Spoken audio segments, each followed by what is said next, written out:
Buenas tardes, queridos amigos. Vamos a ver hoy, con la ayuda del Espíritu Santo, como siempre, una exhortación apostólica del Papa Francisco, que a mí en su momento me llamó mucho la atención, hace ya casi 4 años, acerca de la santidad. Se llama Gaudete et exultate, algo así como alegraos y regocijaos. Básicamente lo que nos quiere transmitir el Papa es que todos podemos y debemos ser santos, que todos estamos llamados a la santidad y que además esa llamada es una llamada que transforma nuestra vida y nos acerca a la felicidad para la que hemos sido creados. ¿Qué es una exhortación apostólica? Pues es un documento escrito por un papa que contiene un mensaje de tipo pastoral para dar indicaciones concretas sobre alguna cuestión, en este caso sobre la santidad. Alegraos y regocijaos es una frase que encontramos en las bienaventuranzas de Mateo. Dice: bienaventurados seréis cuando os injurien y os persigan y digan con mentira toda clase de mal contra vosotros por mi causa. Alegraos y regocijaos, porque vuestra recompensa será grande en los cielos. El Papa comienza recordando las palabras de Jesús a los que son perseguidos o humillados por su causa. Y nos dice que el Señor nos ofrece la vida y la felicidad para la cual nos creó el Padre. ¿Por qué? Pues porque no quiere que nos conformemos con una existencia mediocre, pobre, sino que seamos santos, sino que seamos aquello para lo que hemos sido creados. Y nos recuerda también que desde las primeras palabras de la Biblia está presente ya esa llamada a la santidad. Así se lo proponía el Señor a Abraham, cuando le decía en el Génesis: camina en mi presencia y sé perfecto. Dice el Papa también que no busca hacer un tratado sobre la santidad lleno de teorías y de análisis, sino hacer resonar una vez más esa llamada a la santidad, procurando encarnarla en el contexto actual, con sus riesgos, sus desafíos y sus oportunidades, ¿no? Porque a cada uno de nosotros el Señor nos eligió para que fuésemos santos e irreprochables ante Él por el amor. Esto podemos verlo en la carta a los Efesios. En el primer capítulo, que se llama La llamada a la santidad, pues el Papa nos recuerda que no estamos solos para abordar esa misión a la que estamos llamados, la misión de santidad, que nos han precedido multitud de hombres y de mujeres que con sus luces y con sus sombras, como nosotros, en esta vida, pues siguieron adelante intentando agradar al Señor. Y que ellos, desde el cielo, nos acompañan, nos alientan, nos animan, ahora a nosotros que estamos aquí en nuestro camino de perfección. Es lo que la Iglesia llama la comunión de los santos. ¿Qué es la comunión de los santos? Pues la comunión de los santos es básicamente la Iglesia. La Iglesia que la componemos todos los fieles, todos los cristianos, unos en esta vida caminando hacia la perfección y otros en la otra que ya la han alcanzado. La comunión de los santos nos enseña que la muerte no rompe los lazos que nos unen a unos con otros, ¿no? Que unen al pueblo de Dios, sino que ellos, los que ya están gozando de su presencia, sin esta especie de velo que tenemos nosotros, que nos impide ver todo lo que en algún momento veremos y sabremos, pues ellos interceden ante Dios, ante Él, por todos nosotros, y Él, como Padre de toda la humanidad, se complace en que sus hijos se ayuden y participen de su amor, ¿no? Porque ha querido construir con nosotros una gran familia. Y continúa hablándonos de los santos de la puerta de al lado. una cosa muy bonita, porque claro, cuando pensamos en la santidad, sobre todo quienes pues están un poco menos familiarizados con la Iglesia, ¿no? con la Escritura, pues siempre se piensa en esos hombres y mujeres que están en los altares y que vivieron una vida perfectísima, ¿no? Bueno, esos son los santos, digamos, que más han trascendido y que más conocemos, pero afortunadamente el pueblo de Dios está lleno de santos, lleno de hombres y de mujeres que han tratado de agradar a Dios con su vida, ¿no? Y que, como dice el Papa, con sus luces y sus sombras, pues ahí se han caído y se han levantado y han conseguido vivir una vida pues agradable para Dios. Entonces, yo he conocido personas santas y conozco personas santas y seguro que si uno está al tanto, ¿no?, de la calidad humana de las personas con las que se relaciona, puede ver que hay santos a su alrededor. Esos son lo que el Papa Francisco llama los santos de la puerta de al lado, ¿no? Porque son santos cercanos a nosotros, que conviven con nosotros, que los tenemos a nuestro lado, porque el Espíritu Santo está derramando continuamente santidad en todos nosotros. Y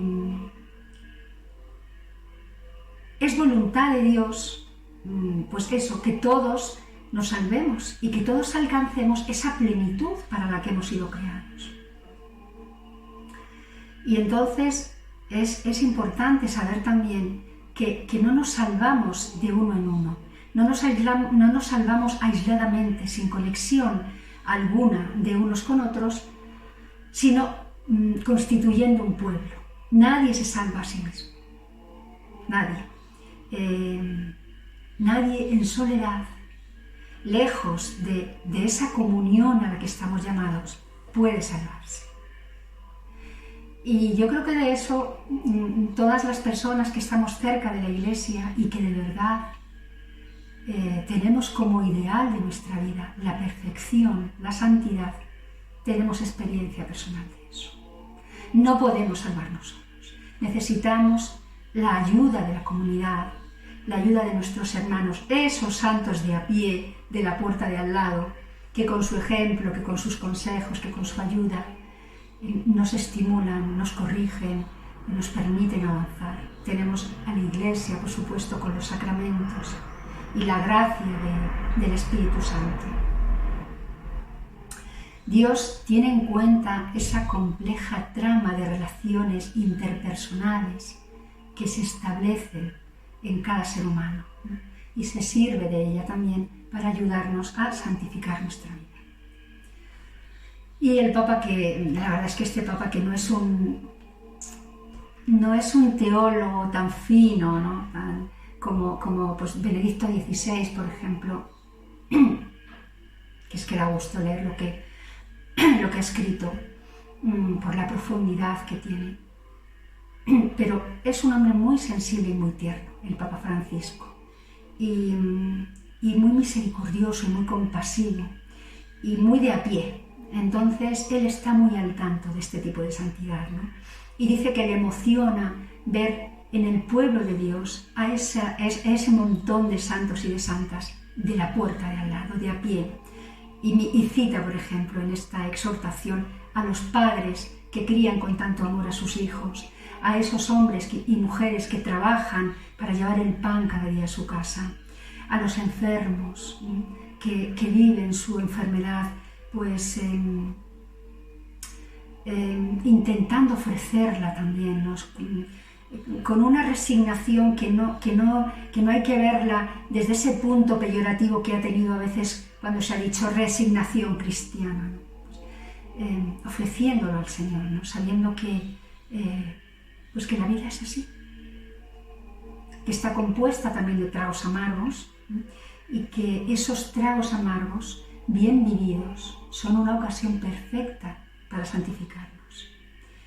Y bueno, pues eso, multitud de hombres y de mujeres, sacerdotes, monjitas, ancianas, personas que entregan su vida pues, por hacer el bien, ¿no? Y bueno, pues siguen sonriendo y siguen ahí avanzando. En esa constancia para seguir día a día, dice el Papa, que ve la santidad de la puerta de al lado. Y ve en todos esos hombres y mujeres que viven cerca de nosotros un reflejo de la presencia de Dios. Algo así como la clase media de la santidad, ¿no? Todos, seguro, haced memoria, tenéis experiencia de eso. ¿Quién no ha conocido a alguna persona que te da paz? Que cuando está contigo saca lo mejor de ti. Te anima, te estimula a hacer el bien. Que cuando habla parece que tu corazón se ablanda y late de un modo más santo. Bueno, pues esas personas son santos con sus luces y sus sombras, con sus caídas, con sus tropiezos, pero son santos, personas que Dios pone en nuestro camino para ayudarnos en nosotros, ¿no? Entonces, el Papa también, en esta exhortación, nos invita a no desalentarnos cuando veamos esos modelos de santidad que nos resultan inalcanzables. Yo, por ejemplo, una santa que leo mucho, que es Santa Faustina Kowalska, claro, en fin, yo no me puedo de ningún modo empeñar en ser como esa mujer porque no voy a llegar jamás a ese grado de santidad. Yo creo que Dios me pide otro tipo de vida. Dios me pide que, pues como madre de familia, como trabajadora, como esposa, como tal, compañera de algún hombre, compañera de trabajo, pues yo me santifique de ese modo. Yo a mi hijo Eduardo siempre le digo que a él le ha puesto Dios una ocasión maravillosa para santificar su vida, que es ser profesor y ser padre de 3 niños. Cariño, sé generoso, le digo yo ahí, ¿no? Sé generoso porque eso es lo que a ti te pide Dios para ser santo. A ti no te pide que te vayas a las misiones, no te pide que hagas no sé qué, no, el día a día. Bueno, pues no pongamos nuestros ojos en esos santos tan así, tan inalcanzables, porque, bueno, pues porque, en fin, es como si yo me empeño en jugar al baloncesto midiendo 1,63. Yo con 1,63, en fin, puedo ir por la vida con la cabeza muy alta porque soy una mujer más o menos normal, ¿no? En cuanto a la estatura, pero no me puedo proponer pues jugar al baloncesto porque no voy a llegar nunca a nada importante, al menos no me lo puedo proponer si quiero ser una figura. Bueno, pues eso, que cada uno vayamos por nuestro camino allá donde el Señor nos ha puesto, cada quien con su propio testimonio, tejiendo con la ayuda de los santos y con la comunidad y con la ayuda de esas personas que Dios pone en nuestro camino, la historia que Dios ha pensado para cada uno. Y claro, aquí el Papa recurre a una frase preciosísima que dice: antes de formarte en el vientre, te elegí. Antes de que salieras del seno materno, te consagré. Ya tenía el Señor un plan para nuestra vida, incluso antes de nacer.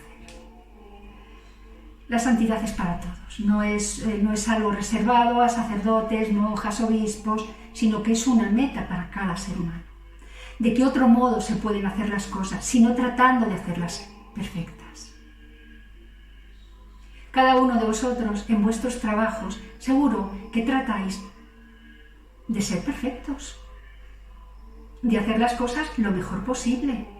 Cuando una madre de familia está haciendo un guiso, un plato, para sus hijos, para su esposo, tal, trata de hacerlo perfecto.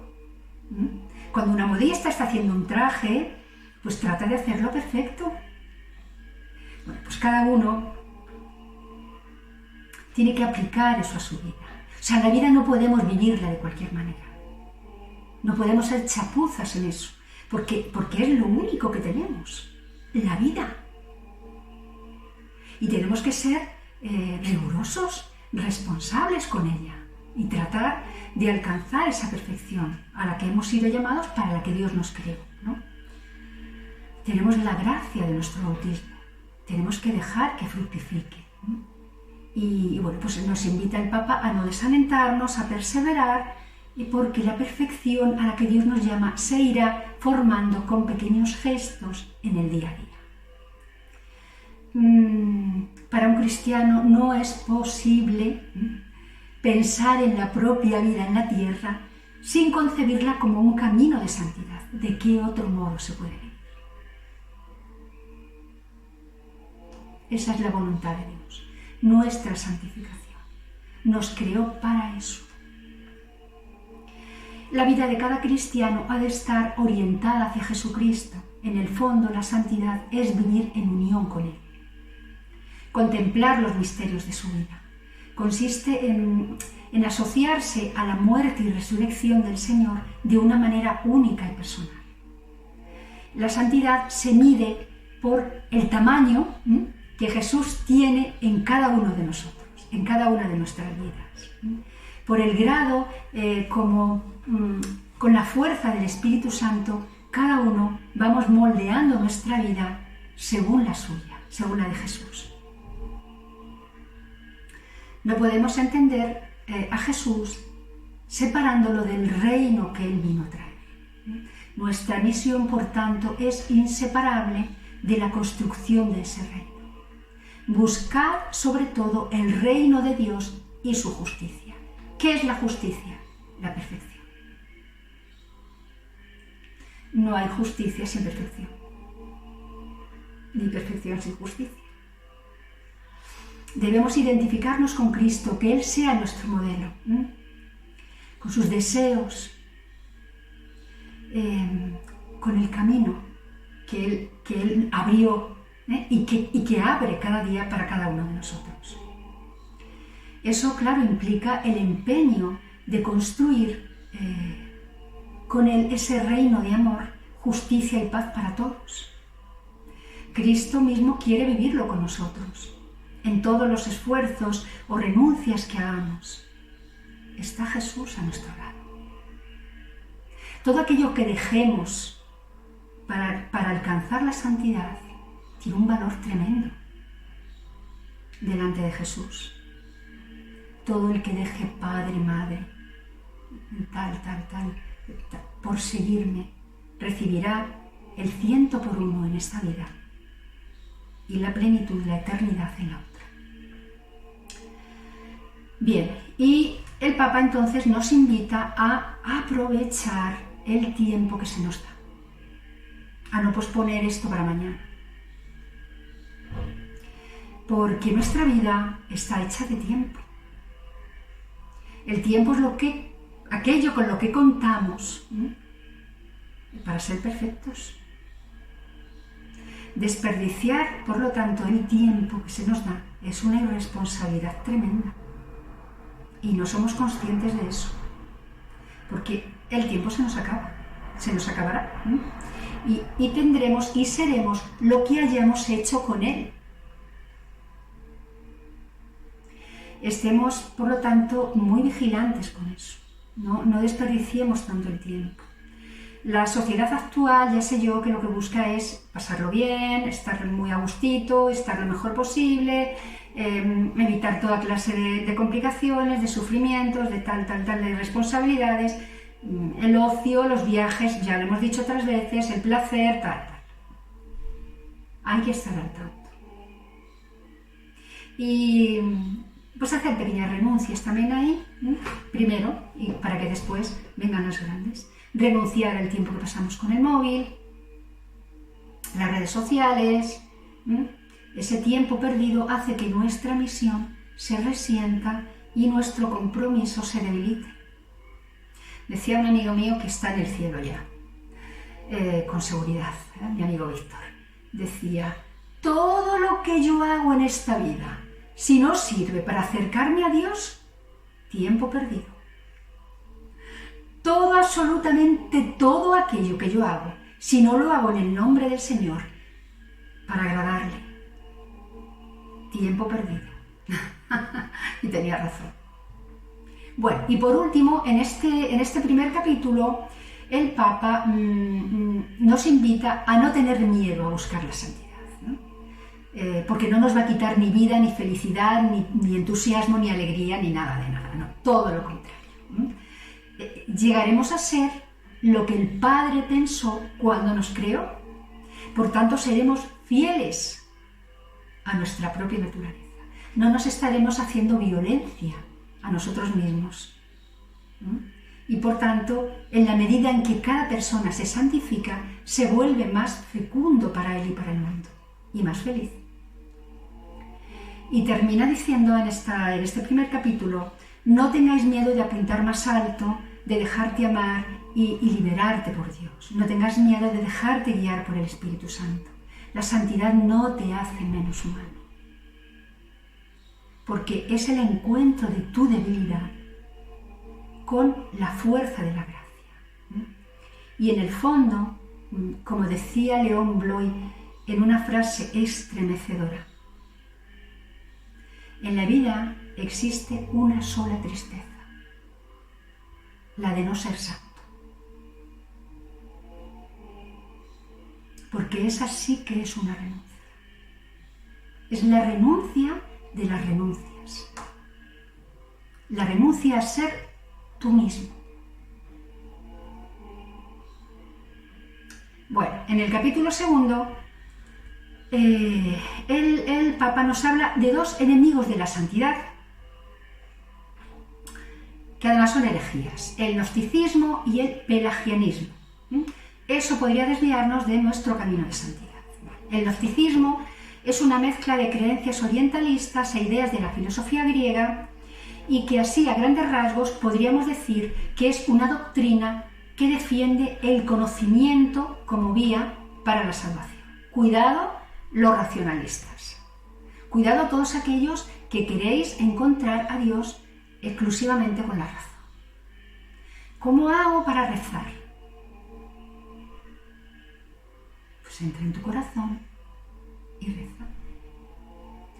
Claro, aquel que quiera comunicarse con el Padre, que entre en su corazón, que entre en su cuarto, el cuarto, la propia vida, la habitación, la propia vida, y allí que busque a Dios.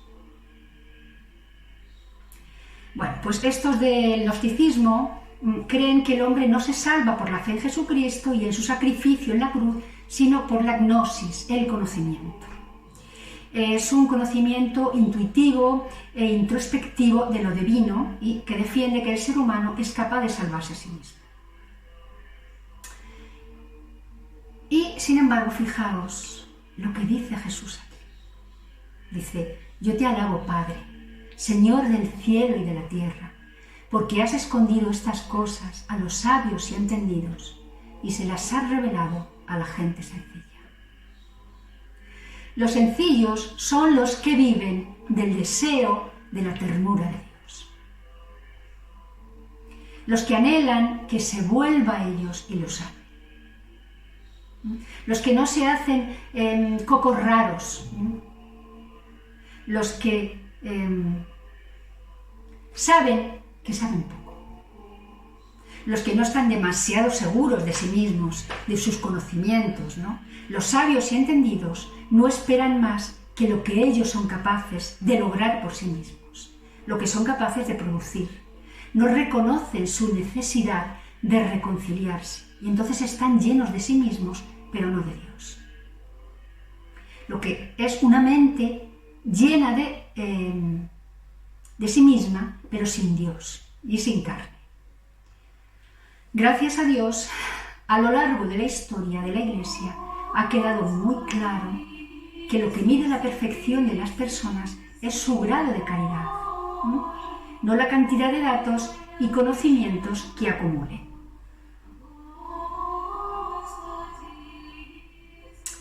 Los gnósticos tienen una confusión en ese punto y juzgan a los demás según la capacidad que tengan para comprender en profundidad determinadas doctrinas. Por tanto, según esta creencia, pues un campesino no se puede salvar. Una madre de familia que no, en fin, ahora ya gracias a Dios no hay nadie pues que no tenga un mínimo de cultura, pero pensad hace 100 años, una mujer que no hubiera ido nunca al colegio, tampoco. Esta exaltación del conocimiento les hace creer que tienen respuestas a todas las preguntas y que con sus explicaciones ellos pueden hacer perfectamente comprensible toda la fe y todo el Evangelio. Y nosotros sabemos que no todo puede ser explicado por la razón. Los seres humanos no tenemos capacidad para hacer eso. Ya se nos ha dicho que se nos ha revelado más de lo que podemos asimilar. Nuestros recursos mentales no dan para tanto. Dios es un misterio y las demás personas también lo son. Y te lo digo yo, os lo digo yo, que he estudiado psicología. O sea, esto de estudiar la conducta humana y creer que se tienen todas las respuestas es un disparate. Es un disparate. Cada persona es un misterio. Es un misterio incluso para sí mismo. Esa idea de los gnósticos de poder comprenderlo todo y explicarlo todo, además, no solo comprenderlo, sino explicarlo, hacerlo entender, es un error. Porque para ellos el grado de perfección de las personas está relacionado con su capacidad mental. Y para nosotros, Dios, su encarnación, su vida, su muerte, su modo de salvarnos, su perdón, su hacerse presente en la Eucaristía, es un misterio que acoger, no que desentrañar. ¿Cómo voy a intentar yo desentrañar el misterio de Jesús? ¿Cómo voy a intentar yo desentrañar el misterio de Dios? Si no sé ni por qué se me cae un pelo. Si están todos los grandes científicos del mundo volcados con el tema de la pandemia, por ejemplo, esta reciente que hemos tenido. ¿Cuántos años llevan investigando para acabar con el cáncer? Hay cosas que se nos escapan, por tanto, no todo es accesible por el conocimiento, por la razón. Tenemos que dejar que sea Jesús quien nos lleve y nos traiga, que sea Él el que sepa, que sea Él el que nos enseñe hasta allá donde nosotros podemos aprender. Nosotros llegamos a comprender muy, muy pobremente la verdad que recibimos del Señor. Con mayor dificultad todavía logramos expresarla. Lo más que podemos hacer es, pues eso, balbucir 4 cosas y poco más. A la hora de compartir con los demás nuestra fe, aquello en lo que creemos, no buscamos ofrecer respuestas, sino suscitar preguntas. Claro, yo no me pongo aquí para ofrecer respuestas a nadie. Yo lo único que puedo hacer es hablar desde mi experiencia personal y decir, chicos, a mí esto me ha cambiado la vida. A partir del momento en que yo encontré a Dios, mi vida cambió. Y yo ahora ya no me siento caminando sobre una cuerda floja, porque sé que no voy sola y tengo un criterio muy claro de por dónde debo ir. Hay muchísimas cosas que no sé, que desconozco y que tampoco me importan demasiado. A mí ya lo único que me importa prácticamente es esto. Ser santa. No me importa ya ni aprender idiomas, ni viajar y conocer no sé cuántos países, ni salir y divertirme más que nadie, ni ser más guapa, ni ser más fea. A mí me importa Dios. Me importa llegar a ser la mejor imagen de mí misma que pueda llegar a ser. Me importa mucho, muchísimo, no defraudar al Señor, no defraudarlo más de la cuenta. Porque tengo experiencia de haberlo hecho, cantidad de veces. Yo no puedo dar respuestas a casi nadie, de casi nada, pero sí puedo suscitar preguntas, suscitar inquietud. Bueno, termina el Papa diciendo acerca del gnosticismo que todo el conocimiento que creemos tener debería ser siempre una motivación para responder mejor al amor de Dios, que es lo que se nos pide, básicamente. Ama y haz lo que quieras, decía San Agustín. Ama, no ámate. No ames al otro para amarte. No ames al otro para que te dé. No ames al otro para ser feliz. Cuidado con eso.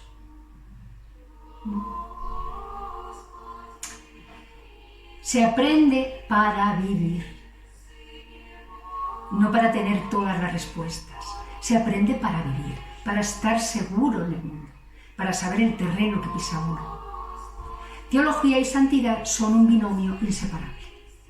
Y después nos habla del pelagianismo también, que así como el gnosticismo pues atribuye todo el poder al conocimiento, el pelagianismo lo atribuye a la voluntad.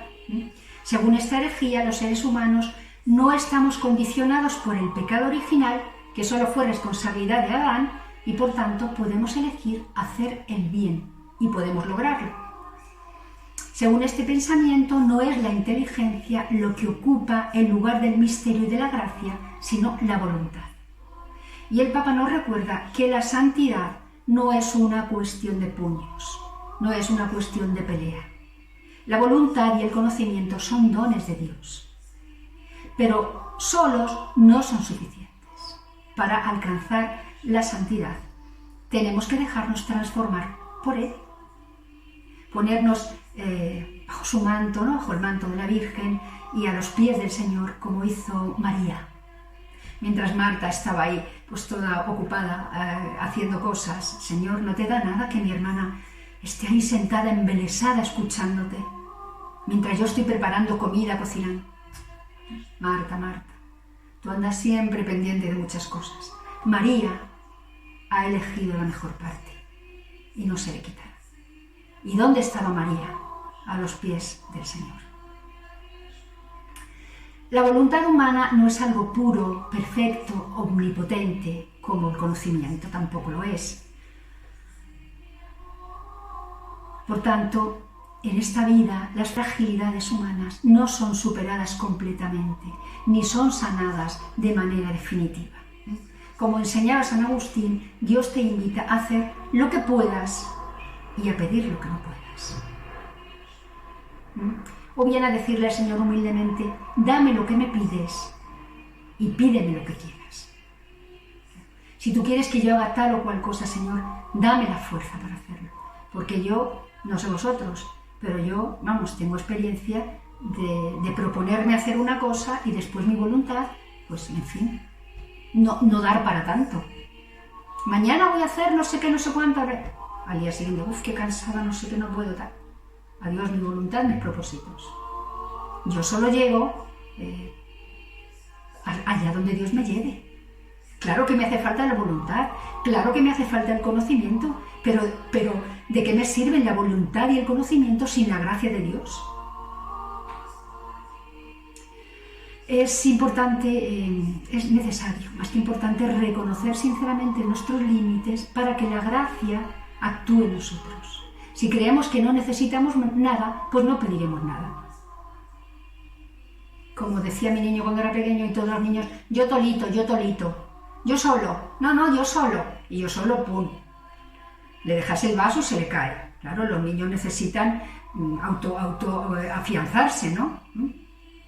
Nosotros lo que tenemos que hacer ya, que son mayorcitos, pues es ser conscientes de que necesitamos ayuda. Si no advertimos nuestra realidad concreta y limitada, tampoco podremos ver los pasos reales y posibles que el Señor nos pide en cada momento y recorrer nuestra vida paso a paso con Dios pidiendo su gracia.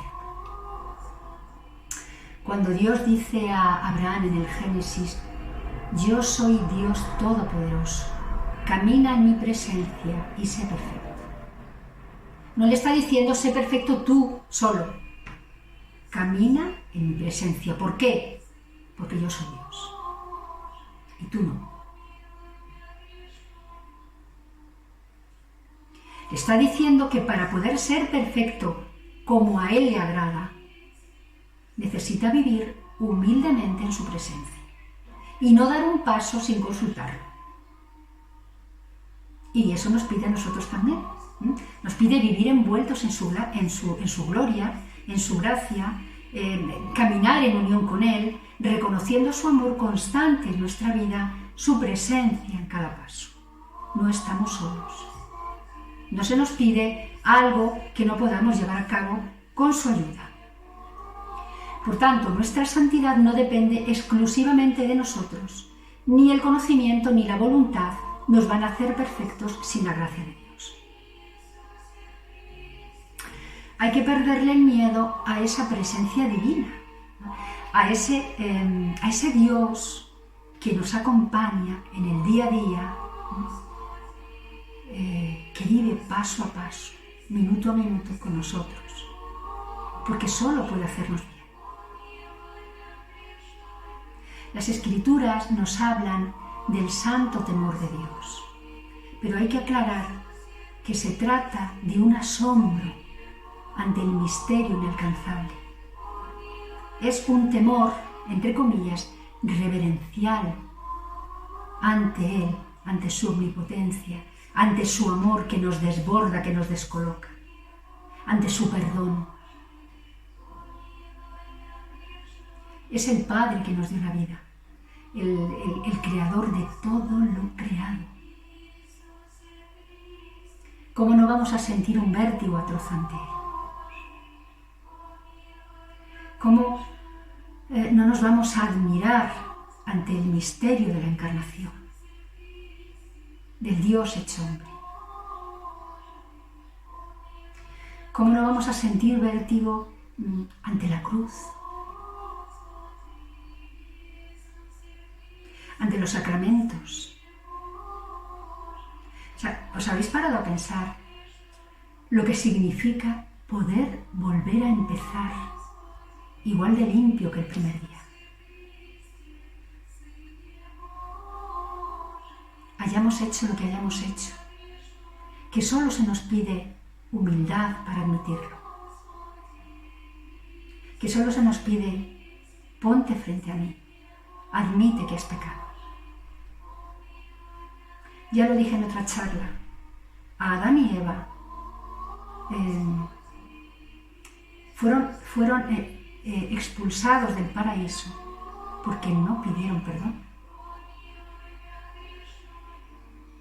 Si ellos, en vez de decir, ha sido esta la mujer que me diste, que me engañó, y ella no, ha sido la serpiente, si hubiesen dicho el uno al otro, hemos sido los dos, hemos pecado, perdónanos, Señor, probablemente aquello hubiera quedado restaurado.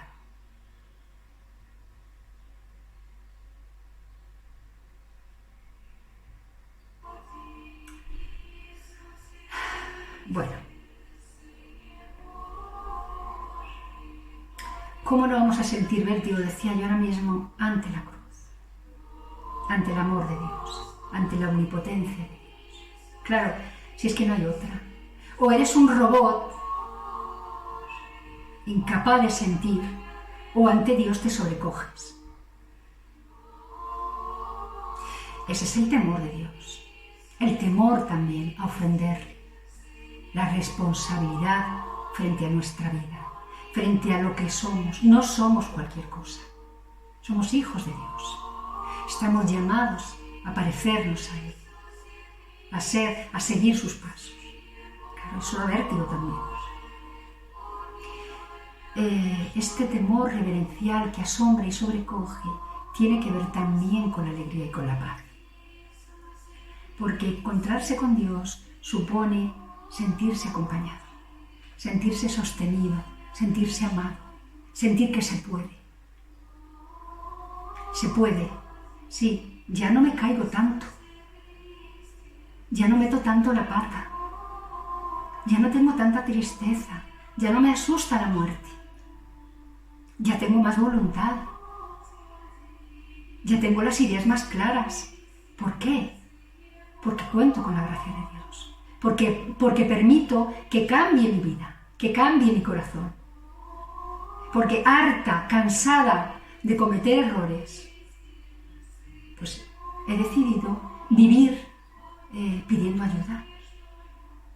Claro, eso en una sociedad como la nuestra, donde a las personas se las valora por lo que producen, por lo que son, pues asusta un poco. Porque queremos ser autosuficientes y a todo el mundo le oyes decir lo mismo. No, yo quiero vivir mientras me pueda valer por mí misma. ¿Por qué? ¿Qué pasa? Que cuando tú ya no te puedas valer por ti misma, tu vida no va a tener valor.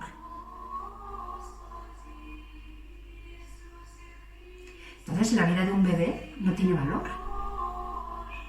¿Por qué la vida de un bebé tiene más valor que la de un anciano que no pueda valerse por sí mismo? Yo tengo una tía, ya os lo he dicho alguna vez, que está en una residencia, no se mueve, está todo el día sentada en una silla y ya no sale de allí, de la residencia, salvo que yo la saque o alguno de mis primos a dar un paseo por ahí, pero vamos, 2 pasos. Pero tiene clarísimo lo esencial. Y su vida sigue siendo tan digna como cuando tenía 20 años. Y no solamente es digna su vida, sino que está dignificando la nuestra. Está haciendo posible que nuestra vida también sea digna y sea valiosa.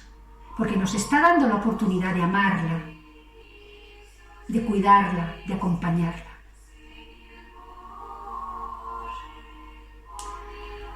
Bueno, pues eso, que frente a Dios desaparece esa autosuficiencia y esa arrogancia del yo solo puedo, y además de autosuficiencia y arrogancia es pues una especie de ingenuidad, ¿no?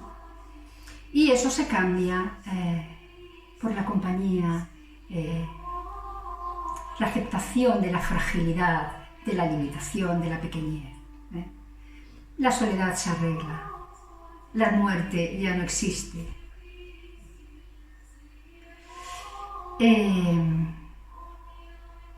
La pequeñez, la limitación y la fragilidad ya no me aplastan.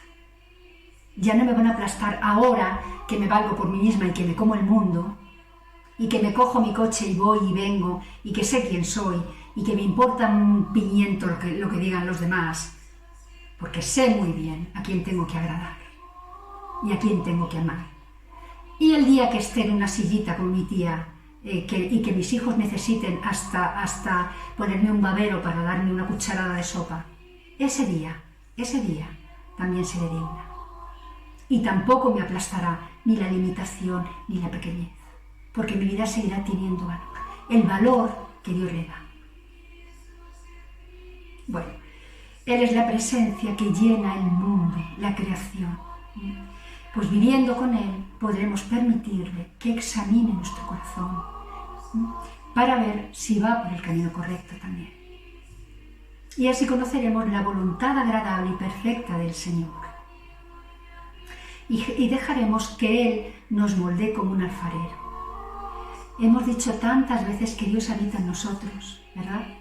Pero es mejor decir que nosotros habitamos en Él. Que Él nos permite vivir en su luz y en su amor. Él es nuestro templo. Lo que busco es habitar en la casa del Señor todos los días de mi vida, dice el Salmo 27. Vale más un día en tus atrios que 1000 en mi casa. Es decir, vale más un día contigo que 1000 en soledad. En Él somos santificados. Y el Papa continúa hablándonos de una enseñanza de la Iglesia muchas veces olvidada. Aquí nos recuerda que la Iglesia desde sus inicios nos dice sobre la santidad, que ni nuestras obras ni nuestros esfuerzos son suficientes para alcanzarla, que es la gracia de Dios que nos sale al paso, que siempre va por delante, la que nos la alcanza. El Catecismo de la Iglesia Católica también nos recuerda que el don de la gracia sobrepasa las capacidades, la inteligencia, las fuerzas y la voluntad humana. Y que frente a Dios no hay, en el sentido de un derecho estricto, mérito alguno de parte del hombre. Porque entre él y nosotros la desigualdad no tiene medida. A nosotros se nos acerca a Dios por amor, porque es el amante. Su amistad nos supera infinitamente, y no puede ser comprada por nosotros, por nuestras obras. Solo es un regalo, solo puede ser un regalo, una iniciativa de amor. Esto nos invita a vivir con una gozosa gratitud por este regalo que sabemos que no merecemos, pero que necesitamos. Los santos no depositan su confianza en sus actos. En el atardecer de esta vida me presentaré ante ti con las manos vacías, Señor, porque no te pido que lleves cuenta de mis obras.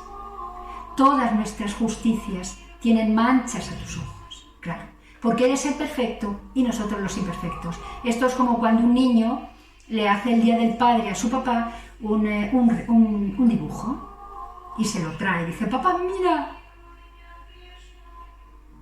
No es un dibujo perfecto, pero el padre lo acoge con todo su amor, porque conoce las limitaciones de su hijo y porque lo que busca es el amor. Es la correspondencia de ese amor que siente por él. Exactamente igual pasa con Dios. Y esta es una convicción de la Iglesia tan definitiva y está tan claramente expresada en la palabra de Dios que queda fuera de toda discusión. Igual que el supremo mandamiento del amor, que tampoco se discute y está fuera de toda duda, esta verdad debería marcar nuestro estilo de vida, porque está en el corazón del Evangelio y nos llama a aceptarla y a convertirla en un gozo contagioso. Pero no podremos celebrar con gratitud el regalo de la amistad del Señor si no reconocemos que toda nuestra vida y todas nuestras capacidades son un regalo. Todo lo que tengo, que es bueno, procede de Dios. ¿Qué tengo yo que no me ha sido dado? Necesitamos consentir jubilosamente, dice el Papa, que nuestra realidad sea dádiva, sea don, y aceptar aún nuestra libertad como gracia, especialmente nuestra libertad. Y eso es lo difícil hoy en un mundo que cree tener algo por sí mismo, fruto de su propia originalidad. Un mundo que valora más producir que ser, y en el que la independencia, la capacidad, la libertad, la autosuficiencia tienen tanto peso. Claro, esta idea semella en las personas dependientes por enfermedad o por vejez hasta el punto de querer quitarse del medio, como acabo de decir. Y empezamos a justificar entonces la eutanasia. Claro, ya que pinta en este mundo. Pues si Dios habita en esa persona, pinta mucho, a lo mejor más que tú, que tienes 30 años y eres un bandarra.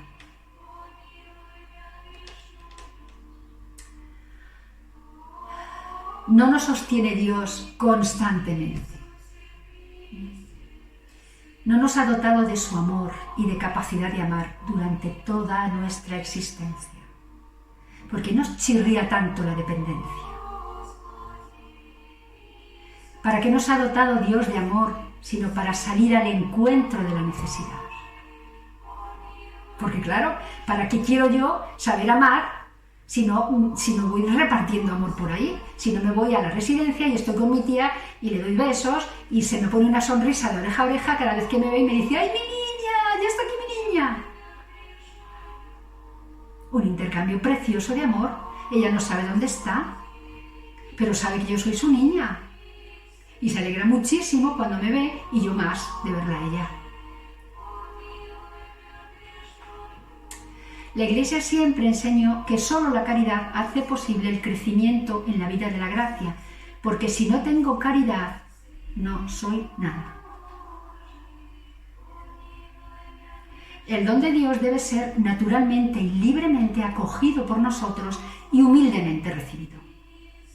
Y a partir de ahí, cooperar con nuestro esfuerzo, nuestra voluntad, nuestro conocimiento para dejarnos transformar, nuestra docilidad, nuestra humildad. Lo primero y más importante es tener conciencia de pertenencia. Pertenecemos a Dios. Y después, puesto que soy de Dios, que soy criatura de Dios, que siento que me sostiene, que me ha creado, que soy la niña de sus ojos, pues entregarme a Él, con confianza, lo que tú quieras, cuando tú quieras, como tú quieras. Fácil no es, ¿eh? Pero ahí es donde realmente se alcanza la santidad. Cuando uno es capaz de decir de verdad, de verdad, de verdad, Señor, cuando tú quieras, donde tú quieras, lo que tú quieras y como tú quieras, ahí seguramente estamos muy cerca ya de la santidad. Jesús abre una brecha que permite distinguir dos rostros, el del Padre y el del hermano. El rostro de Dios se refleja también en los demás, especialmente en los más frágiles, los más indefensos y los más necesitados. En ellos está presente la imagen misma de Dios. Dios no está en la juventud, ni en la belleza, ni en la arrogancia, ni en la capacidad, ni en el deportista que es capaz de saltar no sé dónde, ni en la top model que es no sé qué. Dios está en el frágil, en el necesitado. ¿Por qué? Porque es ese el que más necesita ser amado, el que más necesita ser sostenido. Y dice el Papa que el Señor, al final de los tiempos, plasmará su obra de arte con el desecho de esa humanidad vulnerable. Pues, ¿qué es lo que nos queda entonces? ¿Qué es lo que tiene valor en la vida? ¿Qué riquezas son las que no desaparecen? Sin duda dos, el Señor y el prójimo. Amarás a Dios sobre todas las cosas y al prójimo como a ti mismo. Las demás riquezas desaparecen.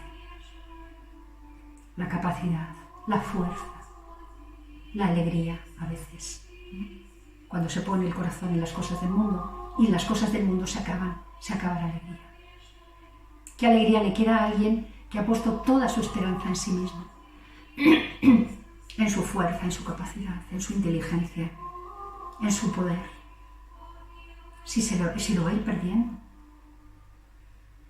Aquel que pone su confianza en el Señor tiene la riqueza eterna. Conserva aquello que tiene valor en la vida. Cuando se le acaba la juventud, la belleza y la fuerza y el entusiasmo y el poder y el ser importante y el que te miren y te admiren y te alaben y no sé qué, ¿qué queda? Si no tienes a Dios. Nada. Vacío y soledad. Bueno, no hemos llegado ni a la mitad de la exhortación, pero no puedo entretenerme, molestaros más y daros más la paliza. Ya son 53 minutos y medio, entonces lo vamos a dejar aquí. El tercer capítulo se llama La luz de Maestro. Habla mucho de las palabras de Jesús, de reconocer su modo de transmitir la verdad y de sus enseñanzas. Y después vienen dos capítulos más que ahora no recuerdo cuáles son, que a ver si me da tiempo a ver en una sola charla, y si no, pues hasta donde lleguemos tranquilamente y hacemos dos. Deseo de todo corazón que vuestra vida se parezca, ¿no?, a la vida de los santos, que vayamos avanzando todos en santidad, yo también, poquito a poco, con la ayuda y la alegría del Señor, ¿no?, que nos empuja, que nos anima, que nos alienta, que nos sostiene, para llegar a ser, pues eso, la mejor imagen de nosotros mismos. Así lo deseo de todo corazón, así lo pido para mí y para vosotros.